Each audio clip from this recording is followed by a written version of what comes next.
Hello guys, कैसे हैं आप सभी लोग। I hope all are fine. That's today story Divya from Prayagraj. आज की जो कहानी है प्रयागराज की है, जो कि दिव्या नाम की लड़की के साथ घटी थी। मुंबई की वो रहने वाली थी और अपनी पढ़ाई के लिए, अपने भविष्य को चमकाने के लिए वो प्रयागराज गई थी एमबीए की पढ़ाई करने के लिए। और जैसे वो वहां पर पहुंचती है, उसकी नई फ्रेंड्स बनती हैं, जैसे कि प्रिया होगी और एक और लड़की जिसका नाम प्रियंका था।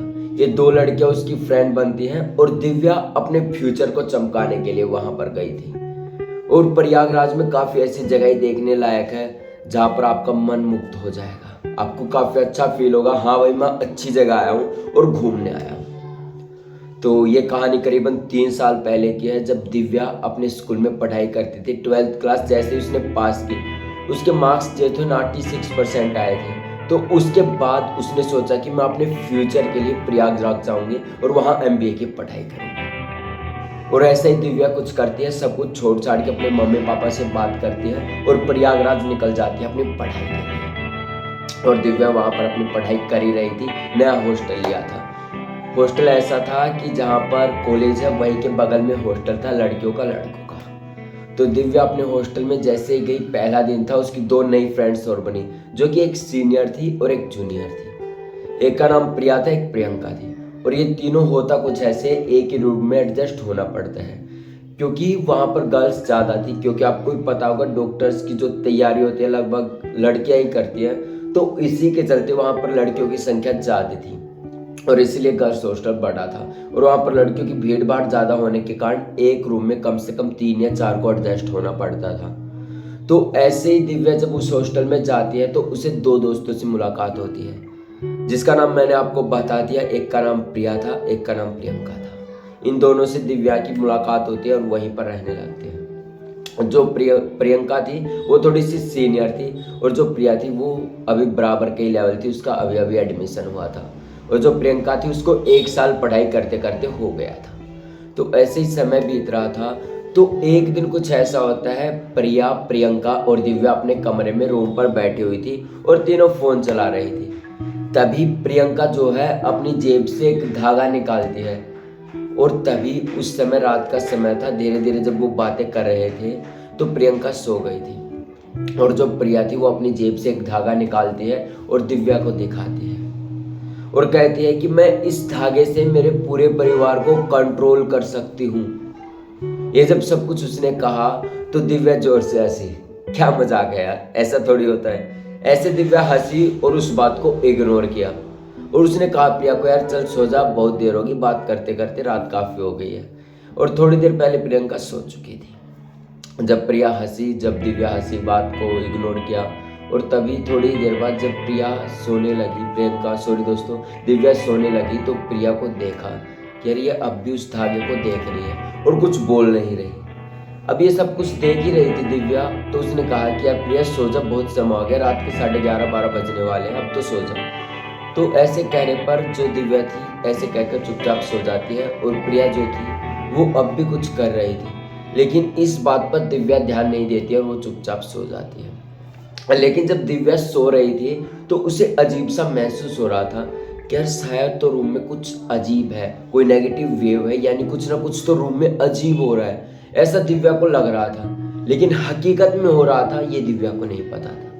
दिव्या की जब रात को करीबन 2 बजे के आसपास आंखें खुलती हैं तो वो जब आगे का दृश्य देखती है, यानी दिव्या इस बेड पर सोई हुई थी और जो प्रिया थी उस बेड पर थी, इस साइड थी, और प्रियंका इस साइड सोई थी। जब दिव्या उठती है और प्रिया को जब सामने देखती है तो प्रिया अपने बेड से आधी हवा में थी। ये जब सीन दिव्या ने देखा तो वो बुरी तरह से डर गई। बहुत ही भयंकर तरीके से दिव्या को समझ नहीं आया कि यार हो क्या रहा है। और दिव्या ने डरते डरते अपने कमरे का गेट खोला और वहां से तुरंत भाग गई। जैसे वो भागी, उसने आसपास के जो गर्ल्स हॉस्टल का बताया रूम, जैसे कि आसपास का गेट खटखटा तो देखा तो एक लड़की ने गेट खोला जिसका नाम श्रद्धांजलि था। उसके गेट खोलकर ये अंदर चली गई और उसने सब कुछ श्रद्धांजलि को बताया कि ऐसे ऐसे रात के समय, ऐसे जब वो थी प्रिया ऐसे हवा में बेड पर ऊपर उठी हुई थी। तो ये सब कुछ बताया। तो श्रद्धांजलि जब गेट के बाहर आई देखने तो वो जो लड़की थी प्रिया अजीब तरीके से चल के उनके पास आ रही थी, कभी ऐसे ऐसे, और एक अजीब सी स्माइल,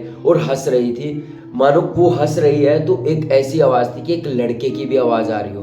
और वो भी हंस रही है। 2 आवाजें उसके मुख से आ रही थी।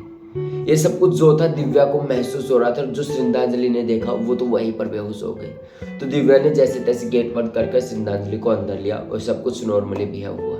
तो ऐसे जब सब कुछ चलने लगा, करीबन सुबह का 3:30 बजे का समय हो गया और सब कुछ काबू में नहीं था, तब दिव्या जो थी उसके पापा के पास फोन करती है। दिव्या जैसे प्रिया के पापा के पास फोन करती है, तो प्रिया के पापा जो थे कुछ काम कर रहे थे, तो उसके चलते प्रिया की जो मम्मी थी वो फोन उठाती है। तो उनको दिव्या सब कुछ बताती है कि आंटी ऐसे ऐसे बात है, प्रिया को कुछ हो गया है, अजीब तरह से बिहेव कर रही है, और रात को पता नहीं क्या हुआ, ये अपने बेड से हवा में इतनी ऊपर थी। सब कुछ जो था दिव्या के मुख में जो भी शब्द आया सब कुछ प्रिया की मम्मा को बता दिया, लेकिन उन्हें नहीं पता था कि असल में पूरा मामला क्या है। जब सुबह होती है तो प्रिया की जो मम्मी है, मम्मी पापा आते हैं और उनके साथ एक अंकल जी और आते हैं। और ये जब सीन था, सब कुछ दिव्या और श्रद्धांजलि, बाकी जो गर्ल्स हॉस्टल की लड़कियां थी काफी जग कर आ गई थी, वो सब कुछ ये सीन देख रही थी। तो जब वो सब कुछ देख रही थी तो दिव्या कहती है कि प्रिया अंदर है। तो प्रिया के पास जैसे ही जाते हैं उसके मम्मी पापा और एक अंकल, तो करीबन आधे पौने घंटे तक जो कमरा है वो बंद रहता है। किसी को नहीं पता रहता कि अंदर हो क्या रहा है, बात क्या चल रही है। जब पौना घंटा निकल जाता है तभी प्रिया के मम्मी पापा और वो अंकल बाहर निकल कर आते हैं और प्रिया को साथ लेकर चले जाते हैं। तो जो कुछ भी उस रात को हुआ वो काफ़ी अजीब था और दिव्या को भी लगा था कि यार ये क्या है। तो उस रात जब प्रिया को लेके जाते हैं उसके मम्मी पापा, और दिव्या को पता चलता है कि प्रिया चली गई है, तो वो वापस उस कमरे में रहने लगती है। लेकिन दिव्या ने जो कुछ भी देखा था वो इतना भयानक था कि पूछो ही मत, उसके रोंगटे खड़े हो गए थे। उसका पूरा शरीर जो था एकदम से जकड़न में आ गया कि यार ये उसने देख क्या लिया। तो करीबन 2 महीने के बाद जो प्रिया थी वापस हॉस्टल में आती है और जो दिव्या थी उससे कहती है कि यार मेरे साथ यहीं रह ले, सब कुछ यहीं पर रहेंगे। तो दिव्या साफ साफ मना कर देती है। वो कहती है कि यार तुम्हारे साथ मैं नहीं रह सकती, तुम्हें काफ़ी अजीब अजीब वो होता है और ये सब बातें। तो प्रिया जो थी सब कुछ दिव्या को कहती है कि यार ये मेरी गलती नहीं है, शायद मुझे भी महसूस हुआ कि मैं कुछ गलत कर रही हूँ और मेरे कुछ अंदर हुआ है, काफ़ी ऐसा अजीब सा लगा है। जैसे तैसे करके वो दिव्या को मना लेती है कि यार ठीक है तुम मेरे रूम में ही रह जा। तो ऐसे करके दिव्या जब प्रिया के रूम में रहने लगती है वो वापस से वही सीन होने लगता है। अब होता ये है, जब प्रिया अपने रूम में जाती है तो उसमें एक वुडन गर्ल थी, यानी एक लकड़ी की जो गुड्डी होती है ना, गुड्डिया, वो रखी हुई थी बाथरूम में। और वो बाथरूम जो था सेपरेट था, यानी गर्ल्स की जितनी भी लड़कियां थी हॉस्टल की वो यूज कर सकती थी। तो ऐसे उसको देखती है तो प्रिया सब कुछ दिव्या को बता देती है। जो भी लड़कियां थी, श्रद्धांजलि, जो भी 4-5 लड़कियां, सभी को बता देती है कि यार ऐसे स्टोर को छेड़ना मत, मेरी मम्मी ने मना किया है। क्योंकि समय भी ऐसा ही चल रहा था, क्योंकि ये दिवाली का समय था और उस रात पे काफ़ी, आपको पता है कई लोग काला जादू करने की कोशिश करते हैं दिवाली के दिन, होली के दिन, जैसे ही कोई त्यौहार आता है उस समय करते हैं। तो ऐसा सब कुछ था। और प्रिया ने ये भी बताया दिव्या को, यार मेरे ऊपर किसी ने कल काला जादू किया हुआ था जिसके चलते ये सब कुछ हो रहा था।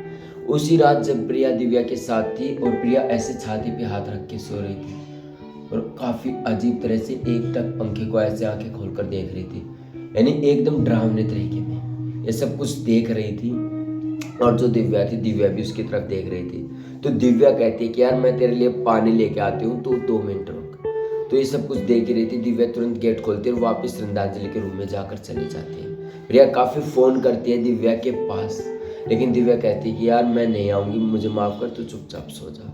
और प्रिया नहीं चाहती थी कि दिव्या के साथ दोस्ती टूटे, क्योंकि प्रिया को खुद नहीं पता था कि उसके साथ काला जादू किया गया है। और इस बात का काफ़ी दिनों बाद पता चलता है।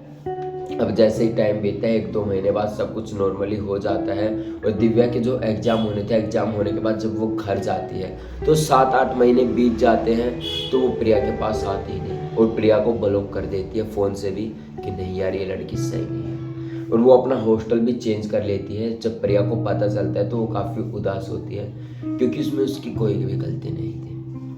लेकिन जो दिव्या ने अपनी आंखों से देखा था वो वाकई बहुत डरावना था, जिसके चलते उसने प्रिया से दूर होना पड़ा था। तो ये थी आज की कहानी जो मैंने विजिट करी है, जो प्रयागराज में घटी थी गर्ल्स हॉस्टल में। कमेंट बॉक्स में जरूर बताएं कि आपको ये कहानी कैसी लगी, और ऐसी कहानी सुनने के लिए चैनल को सब्सक्राइब कर लें। तब तक के लिए जय हिंद। कल फिर से मिलेंगे एक और खौफनाक कहानी।